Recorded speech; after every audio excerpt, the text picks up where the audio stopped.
बढ़ेंगे आगे। लखीमपुर हादसे पर आर्थिक मदद की घोषणा की गई है। सीएम योगी ने मदद देने की घोषणा की है। मृतक के परिजनों को 2-2 लाख रुपए की आर्थिक सहायता सरकार देगी और जो गंभीर रूप से घायल हुए हैं उनकी 50-50 हजार की आर्थिक मदद सरकार करेगी। आईजी की अध्यक्षता में घटना की जांच के आदेश दिए गए हैं। दरअसल लखीमपुर खीरी बहराइच मार्ग पर भीषण सड़क हादसा हुआ था और इस मौके पर 5 लोगों की मौत हो गई थी और एक की अस्पताल में इलाज के दौरान मौत हो गई। अब इसी पूरे मामले को लेकर आर्थिक मदद का ऐलान मुख्यमंत्री की तरफ से किया गया है। जो मृतक हैं उनके परिजनों को 2-2 लाख की आर्थिक सहायता और जो घायल हैं उन्हें 50-50 हजार की आर्थिक मदद सरकार की तरफ से की जाएगी। भीषण सड़क हादसे की तस्वीरें सामने आई थी लखीमपुर खीरी से, जहां एक तेज रफ्तार अनियंत्रित ट्रक ने एक भीड़ को रौंद दिया था। उस भीड़ में बहुत सारे लोग थे। 5 लोगों की तो मौके पर ही मौत हो गई थी। 10 से ज्यादा लोग इसमें घायल हो गए थे और घायलों में से भी एक व्यक्ति की इलाज के दौरान जान चली गई थी। अब इन्हीं पीड़ित परिजनों के लिए ऐलान किया गया है मदद का सरकार ने। अगर आपका क्रेडिट स्कोर कम है तो बैंक लोन छोड़िए, शादी के लिए लड़की भी नहीं मिलेगी। क्रेडिट स्कोर इंप्रूव करना है तो फ्रीडम ऐप को अभी डाउनलोड करो। 2-2 लाख की आर्थिक मदद मृतक के परिजनों को मिलेगी। 50-50 हजार रुपए की आर्थिक सहायता जो गंभीर रूप से घायल हैं उन्हें सरकार की तरफ से दी जाएगी और मामले की जांच के आदेश भी दे दिए गए हैं। मामले की जांच होगी अब और पता लगेगा कि आखिर दोषी कौन है।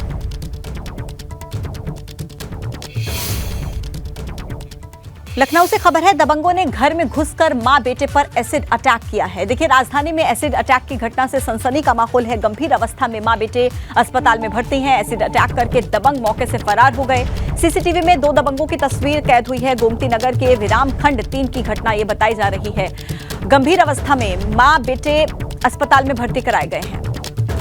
2 दबंगों की तस्वीरें कैद हुई हैं। घर के अंदर घुसकर मां बेटे पर एसिड से हमला किया गया, एसिड अटैक किया गया। राजधानी से यह मामला सामने आया है। एसिड अटैक की घटना से सनसनी का माहौल और गंभीर अवस्था में मां बेटे अस्पताल में भर्ती कराए गए हैं। मौके से फरार हो गए ये लोग इस घटना को अंजाम देकर और सीसीटीवी में दोनों ही दबंगों की तस्वीरें कैद हो गई हैं। ऐसे में पूरी उम्मीद है कि जल्द ही पुलिस की गिरफ्त में भी होंगे, लेकिन ये मामला दिल दहला देने वाला है। देखिए, योगी सरकार जो जीरो टॉलरेंस नीति के लिए जाने जाती है और जिस तरीके से प्रहार होते हैं अपराधियों पर योगी सरकार में, ऐसे में भी कितने बुलंद हौसलों के साथ इस तरीके से देखिए इस घटना को अंजाम दिया गया। और ज्यादा जानकारी दे रहे हैं हमारे सहयोगी विवेक त्रिपाठी, इस वक्त हमारे साथ जुड़ गए हैं। विवेक, योगी सरकार में इस तरीके की घटना हैरान करती है और परेशान भी करती है, वो भी राजधानी लखनऊ में। घायलों की स्थिति भी बताइए, पूरी वारदात भी बताइए।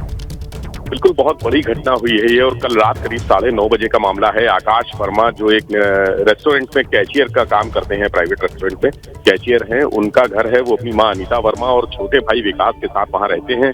कल रात 9:30 बजे उनके घर पे 2 लोग आए, दरवाजा खटखटाया और ये कहा कि आकाश और विकास को बाहर बुला दीजिए। उनकी माँ जब बाहर आई तो उनसे कहा कि आकाश और विकास को बुला दीजिए, उनसे कुछ बात करनी है। आकाश उसमें नहीं थे, लेकिन विकास जैसे ही घर से निकला तो उन लोगों ने अपने साथ बॉटल में एक एसिड की बॉटल थी उनके पास, उससे अटैक किया। उसको पूरी बॉटल उसके ऊपर फेंकी, जिससे उसका चेहरा और सीना और हाथ पैर काफी जल गए और उसको बचाने की कोशिश में बगल में उसकी मां खड़ी थी अनीता वर्मा, उनके भी काफी बुरी तरह से वो जली हुई हैं, झुलसी हुई हैं, उनका चेहरा पूरी और पीठ में एसिड गिरा है। तो दोनों को तुरंत हॉस्पिटल ले जाया गया। पुलिस मौके पर पहुंची तो 2 लोग दिखे हैं सीसीटीवी फुटेज में। आसपास जो कैमरे लगे थे उसमें 2 लोग दिखे हैं। हालांकि आकाश वर्मा किसी भी तरह की दुश्मनी या रंजिश की बात नहीं कह रहा है। वो सीसीटीवी फुटेज में दिख रहे लोगों को पहचान भी नहीं पा रहा है कि वो कौन लोग हैं, कैसे हैं, और अभी तक पुलिस को कोई सुराग नहीं मिला है। ये तो बहुत चौंकाने वाला मामला है विवेक जी, लेकिन ये जो सीसीटीवी फुटेज हम देख रहे हैं, 2 लड़के नजर आ रहे हैं। ऐसे में उम्मीद तो की जा सकती है कि जल्द पुलिस की गिरफ्त में होंगे, ज्यादा दूर तक भाग नहीं पाएंगे। बिल्कुल, पुलिस का कहना है कि लड़के काफी देर से घूम रहे थे और गली में सन्नाटा होने का इंतजार कर रहे थे। आसपास के कई लोगों ने उनको देखा भी है। कुछ लोग ऐसे हैं जो सामने आने पर उनको पहचान सकते हैं, तो उनकी तस्वीरें अभी कुछ देर में पुलिस जारी कर देगी। जो स्पष्ट फुटेज जिसमें उनके चेहरे साफ दिख रहे होंगे, उनकी तस्वीरें जारी कर देगी और उसके बाद जो आगे की कार्रवाई होगी, उनको लोकेट करना, उनको आइडेंटिफाई करना, उसका काम शुरू होगा। फिलहाल सबसे बड़ी जो प्रायोरिटी है पुलिस की और प्रशासन के अधिकारियों की, सभी वहां मौजूद हैं अस्पताल में, उनकी प्रायोरिटी ये है कि जो झुलसे हुए लोग हैं उनको ट्रीटमेंट अच्छा दिया जाए, बेहतर दिया जाए और उसके बाद उनसे जब बोलने की स्थिति होगी, बात करने की स्थिति होगी, तो उनसे पूछताछ की जाएगी। सवाल तो ये भी है विवेक जी, जब एसिड बैन है तो एसिड इन लोगों के पास कहां से आया? ये बड़ा सवाल है। एसिड बैन है और किस तरह का एसिड था ये डॉक्टर अभी बताएंगे। जो ट्रीटमेंट कर रहे हैं वो किस तरह का, क्योंकि कई एसिड ऐसे होते हैं जो टॉयलेट वाले एसिड होते हैं, वो आसानी से बाजार में उपलब्ध होते हैं। कहीं वो टॉयलेट वाला एसिड होगा, वो डेंसिटी जो उनके जलने की डेंसिटी है उससे अभी जांच करके डॉक्टर बताएंगे कि किस तरह का एसिड इस्तेमाल किया गया था। क्योंकि काफी ज्यादा एसिड गिरा है, लेकिन जिस तरह से वो झुलसे हुए हैं वो लग रहा है कि कोई हल्का एसिड था और ज्यादा। विवेक जी, उम्मीद यही करते हैं कि माँ बेटे दोनों ही जल्द स्वस्थ होंगे। बहुत धन्यवाद आपका जानकारी देने के लिए। अगर आपका क्रेडिट स्कोर कम है तो बैंक लोन छोड़िए, शादी के लिए लड़की भी नहीं मिलेगी। क्रेडिट स्कोर इंप्रूव करना है तो फ्रीडम ऐप को अभी डाउनलोड करो।